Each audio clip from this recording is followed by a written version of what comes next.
نا وہ ایک بڑی جو ہے نا حکمت والی آیت کریمہ ہے۔ اس کے اندر بہت سارا معنی سمایا ہوا ہے۔ آپ اگر کہہ لیں تو اس میں پوری زندگی سمائی ہوئی ہے۔ اللہ تبارک و تعالیٰ نے ارشاد فرمایا، اے وہ لوگوں جنہوں نے ایمان لایا، استعینوا مدد طلب کرو، بالصبر صبر کے ساتھ اور نماز کے ساتھ۔ اس آیت میں صبر اور نماز کا جو ہے وہ ذکر کیا جا رہا ہے، کیونکہ نماز یعنی ذکر اللہ اور جو ہے نا کیا ہے کہ صبر و شکر پر ہی مسلمان کی جو زندگی ہے نا وہ کامل ہوتی ہے۔ ایسا کیا فرمایا گیا کہ صبر اور نماز سے مدد مانگو۔ تو صبر سے جو مدد طلب کرنا ہے نا وہ ہے ایک عبادت کی ادائیگی، اور گناہوں سے رکنے اور نفسانی خواہشات کو پورا نہ کرنے پر صبر کیا جائے۔ یعنی عبادات کی ادائیگی ہونا چاہیے ایک بات، دوسری بات کیا ہے گناہوں سے رکنا، اور تیسری بات یہ ہے کہ نفسانی خواہشات کو پورا نہ کرنا، پھر صبر ہوتا ہے۔ ٹھیک ہے جی۔ تو اس لیے جن ہمیں کیا چاہیے کہ ہم قرآن پاک پر عمل کرتے ہوئے ہم یعنی اپنی نفسانی خواہشات اور گناہوں سے جب ہم دور رہیں گے تو اللہ تبارک و تعالی ہماری مدد فرما دے گا۔ آگے اللہ تبارک و تعالی نے ارشاد فرمایا، وَلَا تَقُولُوا لِمَن يُقْتَلُ فِي سَبِيلِ اللَّهِ أَمْوَاتٌ، اور مت کہو، لا تقولوا یہ نہیں کا صیغہ ہے۔ اللہ تبارک و تعالی ارشاد فرما رہا ہے کہ بھئی مت کہو لمن اس شخص کو یقتلو جو قتل کیا جائے فی سبیل اللہ اللہ کی راہ میں، اموات ان کو آپ مردہ نہ کہو، بل احیاء ولکن لا تشعرون، بلکہ وہ زندہ ہے اور تمہیں شعور نہیں۔ تو دیکھو یہاں پر اللہ تبارک و تعالیٰ نے ہمیں یہ بتا دیا کہ تمہیں شعور نہیں ہے، تم نہیں سمجھ سکتے، تم تو زندگی اس کو سمجھتے ہو کہ جس میں سانس چل رہی ہو، جو حرکت کر رہا ہو، تم اس کو سمجھتے ہو کہ یہ زندہ ہے، لیکن اللہ نے آگے کیا فرمایا، لا تشعرون، تمہیں شعور نہیں ہے۔ جب اللہ نے فرمایا تمہیں شعور نہیں ہے، تو جب انسان عقل کے گھوڑے دوڑائے گا تو وہ ایمان سے خارج بھی ہو سکتا ہے۔ جس طرح کہ آپ نے کافی مرتبہ دیکھا ہے کہ لوگ جو ہیں وہ بڑے بڑے اعتراضات کرتے ہیں کہ جی اگر وہ قبر میں زندہ ہیں تو کیسے زندہ ہیں، معاذ اللہ وہ بے وقوفانہ سوال کرنا شروع کر دیتے ہیں۔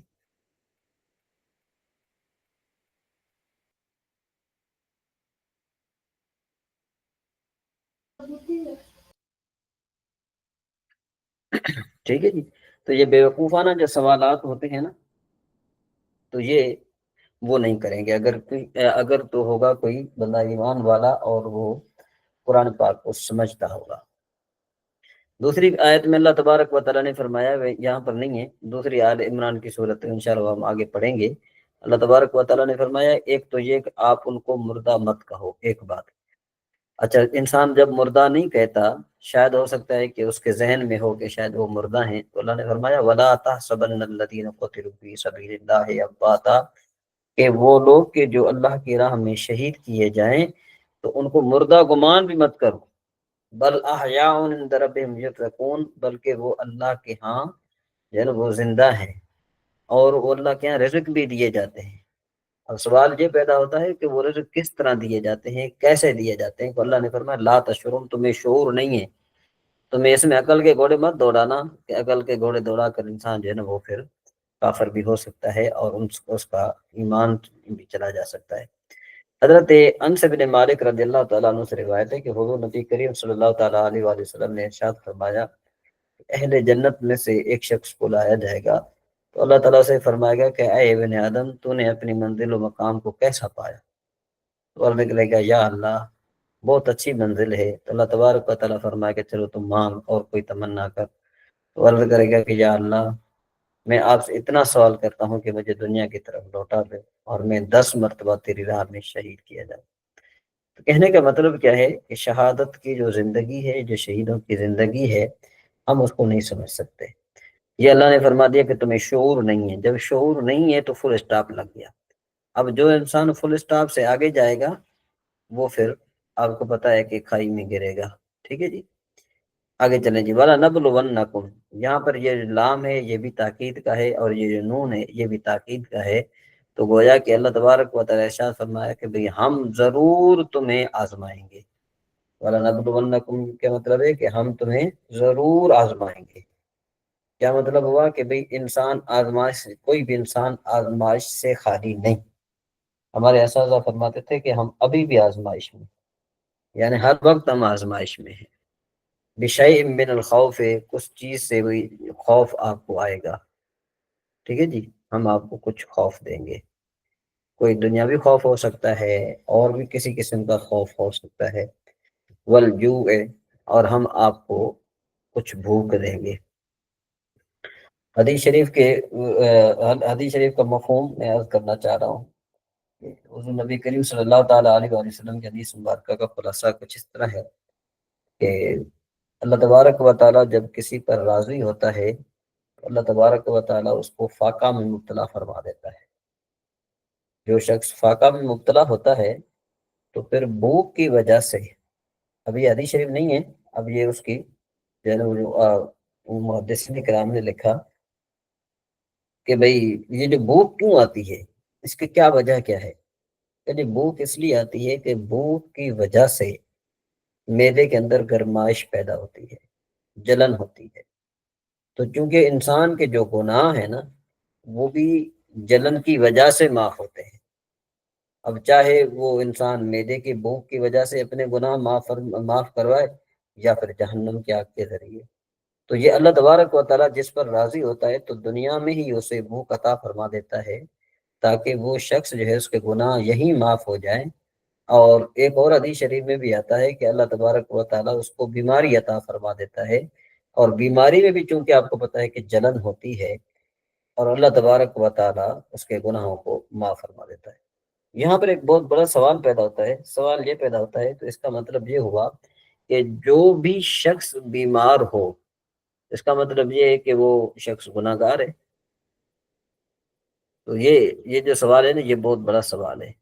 تو سوال اس کا جواب یہ ہے کہ ہر وہ شخص کہ جو زاہد ہو، عابد ہو، پرہیزگار ہو، اللہ کی عبادت کرتا ہو، پھر بھی اگر وہ بیمار ہو جائے تو وہ شخص اپنے گناہوں کی وجہ سے نہیں، بلکہ اللہ تبارک و تعالیٰ اس کے درجات میں بلند فرماتا ہے، اس کے درجات کو بلند فرماتا ہے۔ تو جو شخص کافی عرصہ بیمار رہے اور اس کے گناہ معاف ہو جائیں، معاف ہونے کے بعد پھر اللہ تبارک و تعالیٰ اس کے درجات کو بلند فرماتا ہے۔ ٹھیک ہے جی، آگے اللہ نے ارشاد فرمایا وَنَقْصٍ مِّنَ الْأَمْوَالِ، اور مالوں کی کمی سے ہم آپ کو آزمائیں گے۔ آپ کے پاس مال بہت زیادہ ہوگا، ایک وقت آئے گا کہ مال میں تھوڑی کمی ہونا شروع ہو جائے گی، اور جب مال میں جب کمی ہونا شروع ہو جائے تو پھر انسان جو ہے نا وہ تھوڑا گھبرا جاتا ہے۔ تو پھر اس وقت جو ہے نا یہ انسان جو ہے اللہ کی آزمائش میں ہوتا ہے۔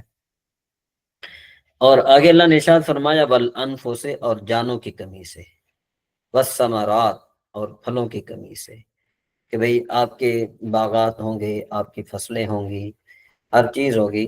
ہو سکتا ہے کہ اچانک جو ہے نا آپ ہر سال بالفرض بہت زیادہ نفع حاصل کرتے ہیں، تو کوئی ایسا سال بھی آ سکتا ہے کہ جس میں آپ کو نقصان اٹھانا پڑ سکتا ہے۔ آگے اللہ نے ارشاد فرمایا بشر الصابرین، اور خوشخبری ہے ان لوگوں کے لیے جو صبر کرنے والے ہیں۔ تو صبر کرنے والے کا کیا مطلب ہے؟ کہ صبر کرنے کا مطلب کیا ہے کہ انسان نماز کی ادائیگی بر وقت کرے، اور اپنی اور گناہوں سے محفوظ رہے، اور اپنی نفسانی خواہشات کو اس کی پیروی نہ کرے، تو یہ صبر کا نام ہے۔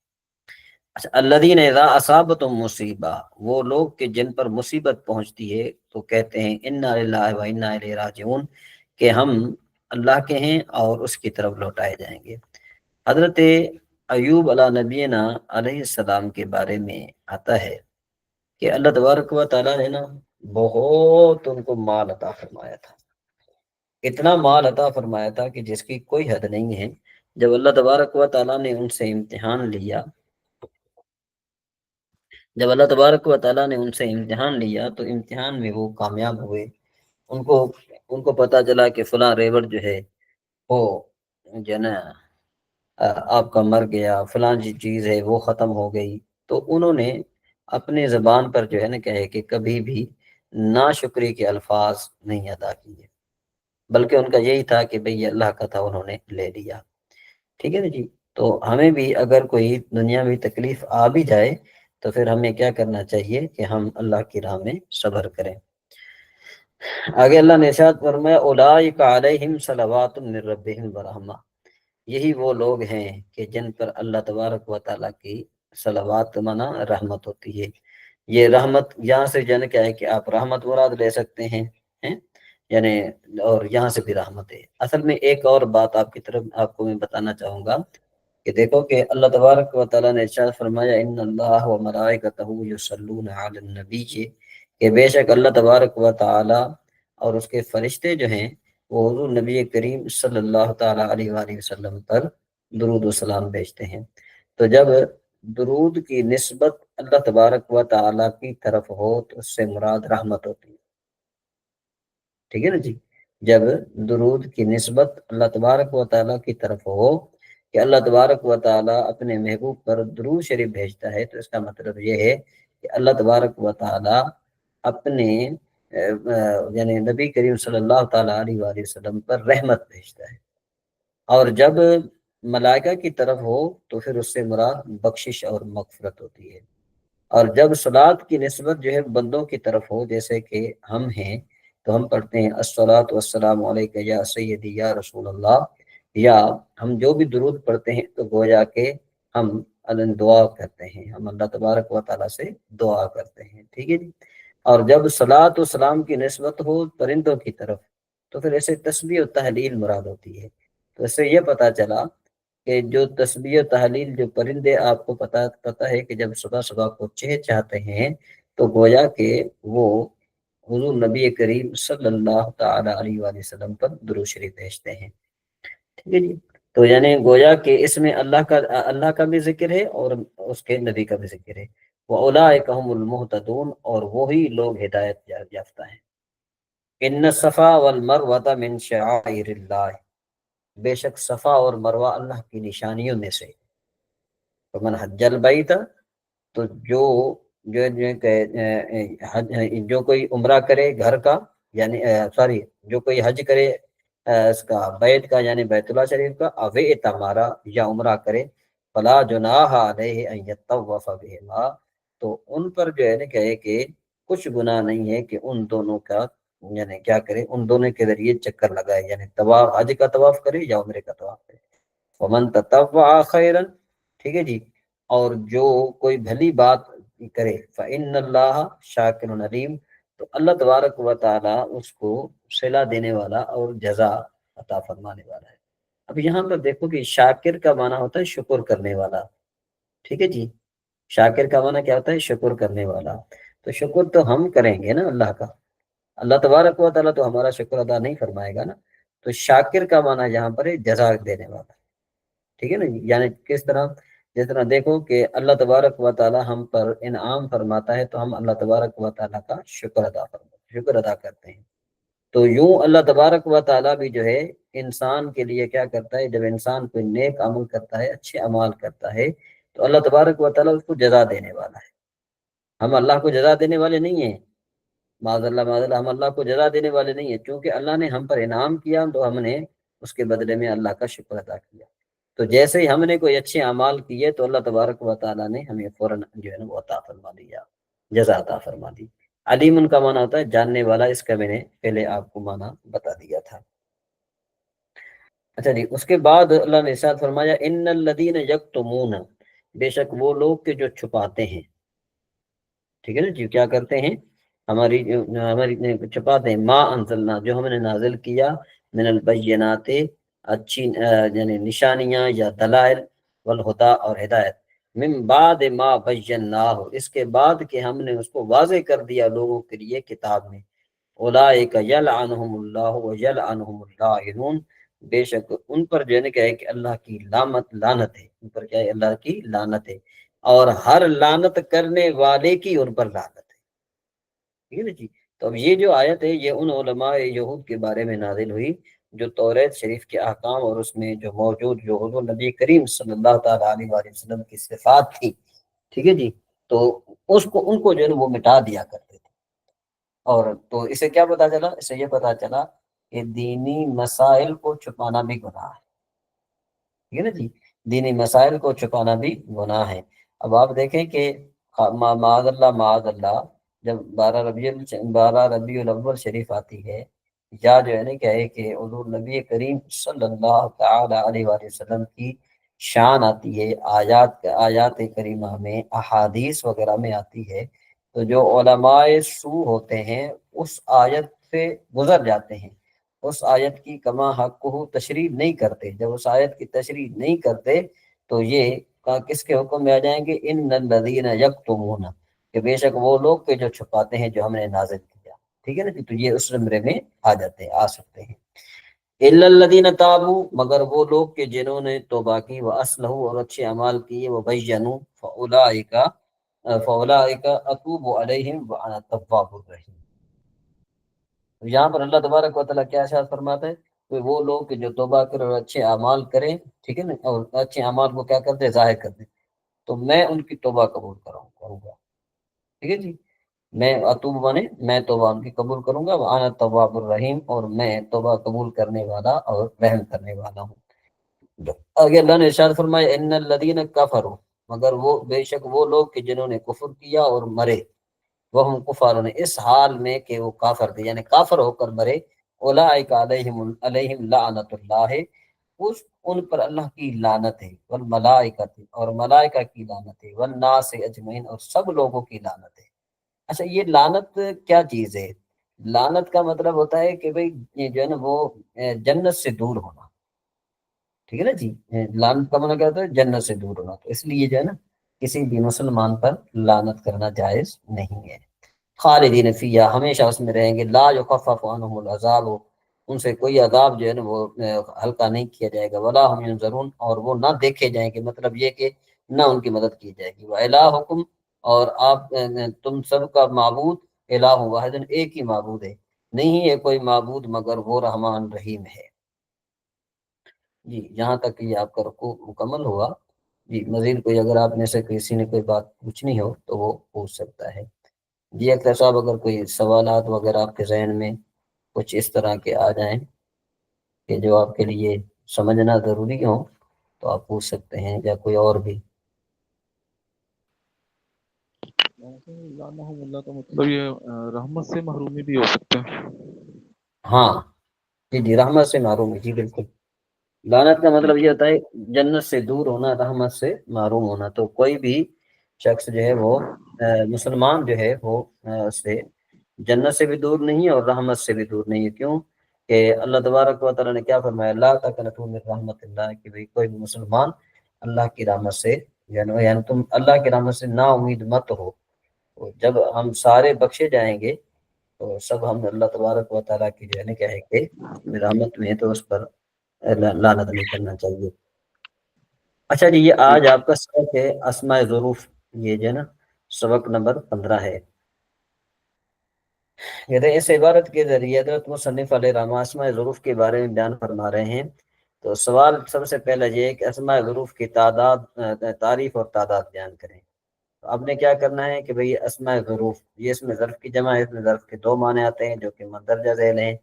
اس میں ظرف اس اسم کو کہتے ہیں کہ جو مطلق فعل کے واقع ہونے کے وقت یا جگہ پر دلالت کرے۔ یہ آپ نے تعریف کرنی ہے، ٹھیک ہے جی۔ یہ سوال یہ جب آ جائے تو آپ نے یہ سوال کرنا، اور یہ بھی ساتھ لکھ دینا یہ، ٹھیک ہے جی۔ یہ سوال کا جواب ہے، یہ تقریباً آپ یوں کہہ رہے ہیں کہ 75% جو ہے نا یہ آتا ہے سوال۔ تو قاسم بھائی یا حسن بھائی آپ اس کو جو ہے نا وہ اسکرین شاٹ لے لیں اس کی، اور یہ آپ بھیج دیں، اس میں گروپ میں بھیج دیں، ٹھیک ہے جی۔ پھر ایک سوال یوں بھی آتا ہے کہ بھئی کون سا اس میں ظرف معرب ہوتا ہے، یہ اوپر والا مبنی ہے، نیچے والا جو ہے نا معرب ہے۔ اسے اسم کہتے ہیں جو کسی خاص فعل کے واقع ہونے کے وقت یا جگہ پر دلالت کرے۔ اب دیکھو اوپر تھا کیا تھا، جو مطلق فعل کے، اب اس کا معنی کیا ہوتا ہے، اس کا معنی ہوتا ہے جب۔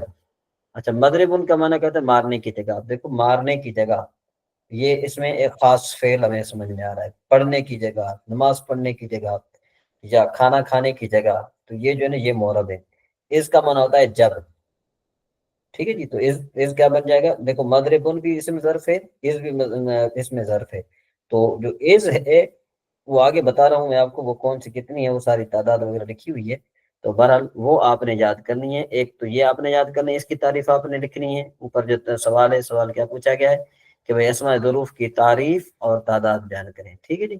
تو یہ پھر یہ آپ نے تعریف بیان کرنی ہے، اور تعداد جو ہے نا یہ اس کی تعداد 12 ہے۔ یہ سوال یہ اس کا یہ جو ہے نا یہ بالکل یہ اس طرح سوال آئے گا، آپ نے اس طرح اس کا جواب دینا ہے۔ اچھا اس کے بعد پھر آپ کے لیے ایک اور سوال آئے گا، سوال یہ آتا ہے کہ قبل اور بعد کی کتنی حالتیں ہیں۔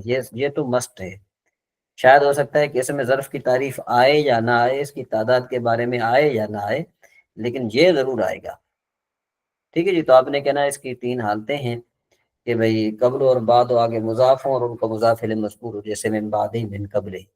اچھا بعض اوقات یوں بھی سوال آتا ہے کہ بھئی یہ قبل اور بعد مورب مبنی کب ہوتے ہیں، تو پھر آپ نے کیا کہنا ہے، یہ تیسری صورت رکھنی ہے کہ قبل اور بعد آگے مضاف ہوں اور ان کا مضاف الیہ معذوف منوی ہو، یعنی کیا ہے کہ لفظوں میں مذکور نہ ہو البتہ نیت میں باقی ہو بس، جیسے من قبل ہو، من بعد، اس حالت میں قبل اور بعد ہمیشہ مبنی ہوتے ہیں۔ یہ آپ نے پورا سوال لکھنا ہے، ٹھیک ہے جی۔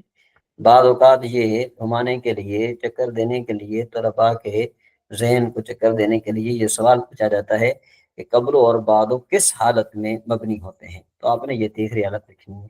تو یہ 2 حالتیں آپ پہلے پڑھ لیں کہ قبل اور بعد آگے مضاف ہوں اور ان کا مضاف الیہ مذکور ہو، جیسے من بعد من قبل۔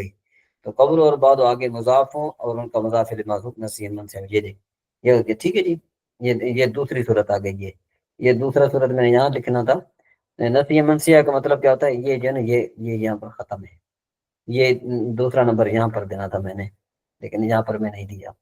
اچھا پہلی صورت کیا ہے، قبل اور بعد آگے مضاف اور ان کا مضاف الیہ مذکور ہو، جیسے من بعد من قبل ہی۔ تو دوسری صورت کیا تھی کہ قبل اور بعد آگے مضاف اور ان کا مضاف الیہ معذوف نسیہ منسیہ ہو، یعنی نہ لفظوں میں مذکور ہو اور نہ ہی نیت میں باقی ہو، جیسے من قبل من بعد۔ یہ ان دونوں حالتوں میں مورب ہیں، یہ جو اوپر 2 حالتیں گزری تھی یہ اس میں مورب ہیں، اور جو نیچے جو تیسری حالت ہے اس میں یہ مبنی ہے۔ اچھا پھر یہ بھی سوال ہو سکتا ہے، بعض اوقات یوں بھی آ سکتا ہے کہ اس میں ظرف کی تعریف کریں، تعداد بیان کریں اور اس کی تقسیم بیان کریں، تو آپ نے کہنا اس کی 2 تقسیمیں ہیں۔ نمبر 1 ظرف زمان، اوپر ہم پڑھ چکے یہ ظرف مکان، ٹھیک ہے جی۔ تو صرف یہ لکھنا ہے۔ اسماء ظروف کی دوسری قسم اس میں ظرف مکان، کہ بھئی اس اسم کہتے ہیں کہ جو کسی فعل کے واقع ہونے کے وقت یا جگہ کی جگہ پر دلالت کرے۔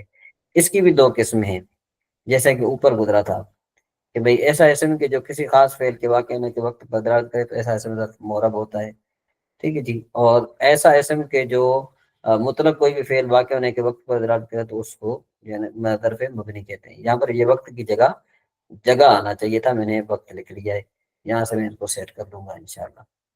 اچھا اس کی مصنف علیہ الرحمٰن نے 4 مثالیں ذکر فرمائی ہیں۔ نمبر 1 حیث قدام و تحت و فوق۔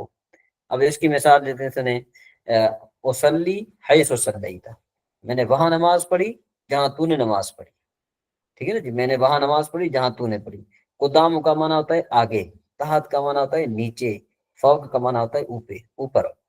اب دیکھو یہ الفاظ آگے مضاف اور ان کا مضاف الیہ، جیسے صلیت فوق سقف المسجد، کہ میں نے بلکہ تو نے جو ہے نا نماز پڑھی مسجد کی چھت کے اوپر۔ اچھا اس حالت میں یہ مورب ہوں گے۔ اچھا یہ الفاظ آگے مضاف ہوں اور مضاف الیہ ان کا محذوف نسیہ منفیہ ہو، یعنی نہ لفظوں میں موجود ہو اور نہ ہی نیت میں باقی ہو، جیسے من فوق وغیرہ، تو مبنی کہاں ہوں گے، مبنی تب ہوں گے کہ جب یہ صورت آ گئی، یہ الفاظ آگے مضاف ہوں اور ان کا مضاف الیہ محذوف المنوی ہو، یعنی لفظوں میں تو موجود نہ ہو البتہ نیت میں موجود ہو، جیسے ہاذا قدام ہو، یہ اصل میں تھا ہاذا قدام ہو کا، کہ میں تیرے آگے ہوں۔ جیسے دیکھو نا اما بعد کہا جاتا ہے، اما بعد اس کا کیا مطلب ہوتا ہے، بعد الحمد والصلاۃ، کہ بھئی میں اللہ کی تعریف ادا کر چکا ہوں، نبی کریم صلی اللہ تعالیٰ علیہ وآلہ وسلم پر میں درود شریف پڑھ چکا حضور سے اللہ تبارک و تعالیٰ کی تعریف اور حضور نبی کریم صلی اللہ تعالیٰ علیہ وآلہ وسلم کی اس پر صلاۃ والسلام پڑھنے کے بعد، اما بعدو کا مطلب یہ ہوتا ہے، آپ کو پتہ ہے کہ ہر مقرر اما بعدو کہتا ہے، اما بعدو آپ نے سنا ہوگا، ٹھیک ہے نا؟ وہ اس لیے کہتا ہے چونکہ یہ اس کا مضاف الیہ محذوف ہے اور نیت میں باقی ہے۔ اچھا، یہ چاروں حروف جو ہے نا یہ قبل اور بعد کی طرح اس وقت مبنی ہوتے ہیں کہ جب یہ آگے مضاف ہو اور ان کا مضاف الیہ محذوف المنفی ہو۔ ٹھیک ہے جی، یہاں تک یہ بات آپ کو سمجھ میں آ گئی۔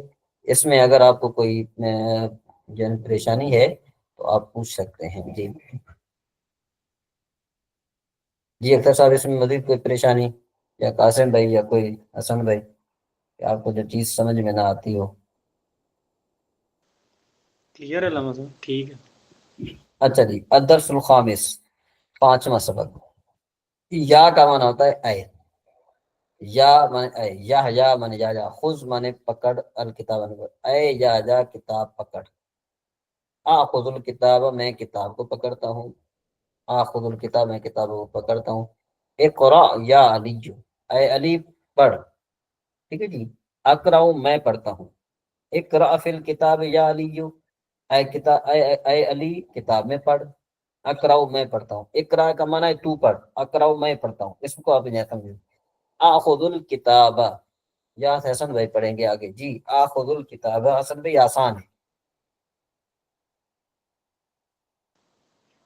میں کتاب پڑھتا ہوں۔ ہاں پڑھتے جائیں۔ افتح الکتاب، میں کتاب کھولتا ہوں۔ شاباش۔ اقرأ فی الکتاب، فی کتابی، الکتاب، میں کتاب، میں پڑھتا ہوں، میں کتاب پڑھتا ہوں۔ میں کتاب میں پڑھتا ہوں۔ جی اغلق الکتاب، میں کتاب اٹھاتا ہوں، اگلے کو میں نے بند کرتا ہوں۔ بند کرتا ہوں۔ اضع الکتاب علی مندداتی، من ددتی، میں کتاب میز پر رکھتا ہوں۔ شاباش۔ جی اختر صاحب پڑھیں گے ابھی، یا خذ الکتاب، اگر آپ سن رہے ہیں تو۔ جی یا خود الکتاب، ہاں اے یحییٰ کتاب کو پکڑو، ہاں، افتح الکتاب، افتح الکتاب، یہ امر کا ہے، یہ سارے امر ہیں، ٹھیک ہے نا؟ تو اس میں آپ نے جو ہے نا کیا ہے کہ 1 منٹ میں اس کو یوں کر دیتا ہوں۔ اب صحیح ہے، نظر آ رہا ہے ابھی؟ ایک منٹ لو سر، میں نا سکرین زوم کر لوں۔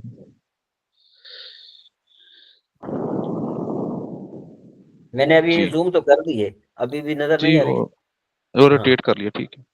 جی، افتح الکتاب، میں کتاب پڑھتا نہیں ہوں، نہیں، کھولتا دیکھیں، ہوں۔ اگر تو الف پر زبر ہو نا، حمزہ پر زبر ہو تو اس کا مطلب ہوتا ہے میں، اور حمزہ پر زیر ہو تو اس کا کیا مطلب ہوتا ہے؟ یہ امر کا صیغہ ہے۔ دیکھو نا، یہ یفتح تھا، تفتح تھا، تفتح سے اگر آپ امر بنائیں گے تو کس طرح بنائیں گے کہ تا حرف کو آپ جب حذف کر دیں گے تو فا ساکن ہے، اس کے بعد ہم عین کلمے کو دیکھیں گے تو عین کلمہ یہاں پر مفتوح ہے، تو حمزہ وصلی شروع میں ہم مکسور لے آئیں گے تو یہ بن جائے گا افتحو، ہاں کو ہم جو ہے نا وہ جزم دے دیں گے تو یہ بن جائے گا افتح۔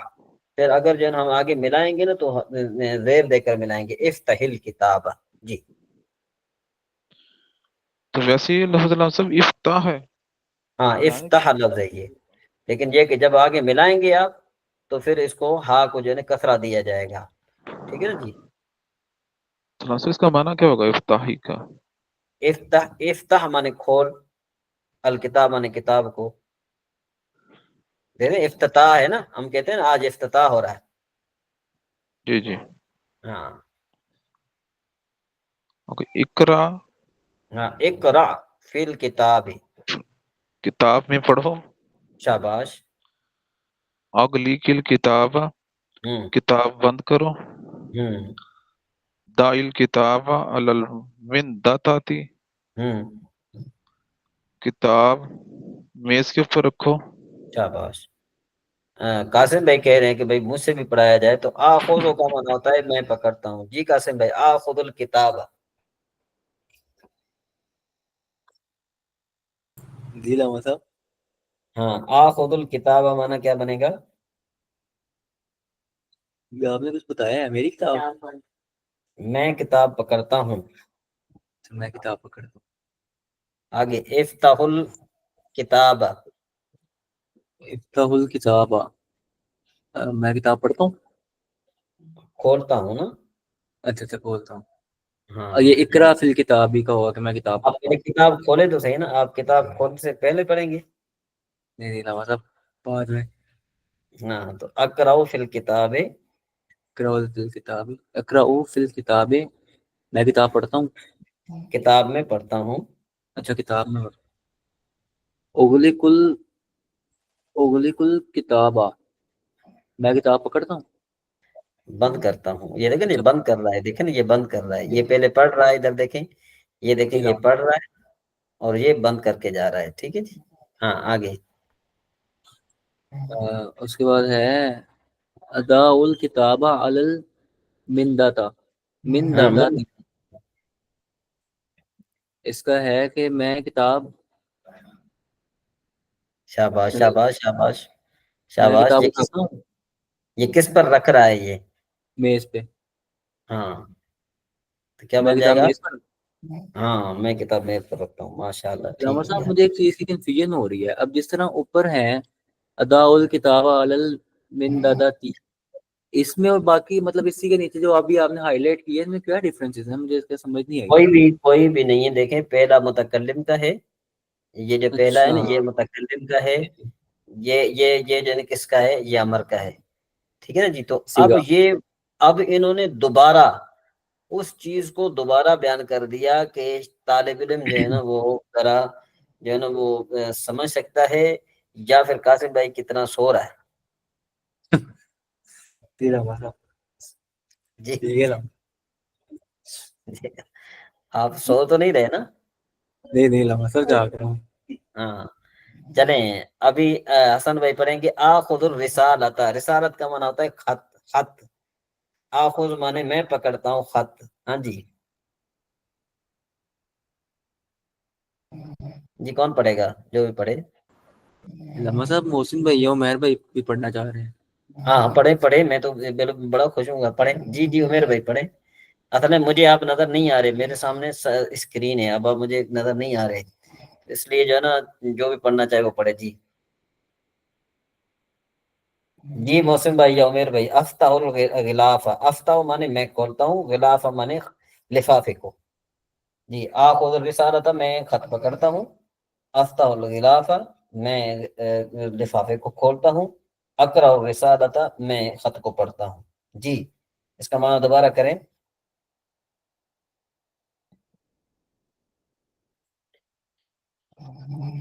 جی میری آواز آ رہی ہے آپ کو؟ جی اچھا محسن بھائی کو اسکرین شو نہیں ہو رہی. اچھا آپ کو ہو رہی ہے کسی کو؟ اختر صاحب آپ کو ہو جی رہی ہے؟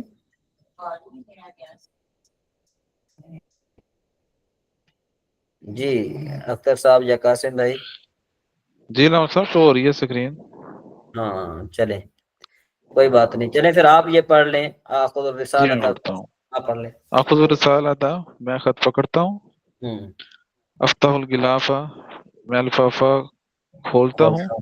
شاباش اقرأ الرسالۃ میں خط پڑھتا ہوں.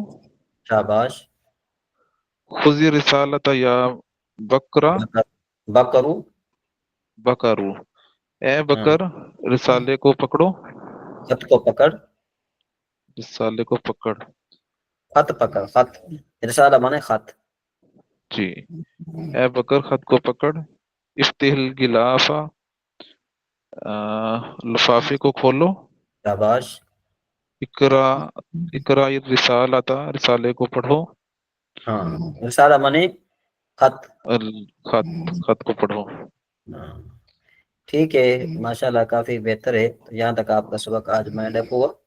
تو اگر آپ نے کوئی چیز پوچھنی ہے اس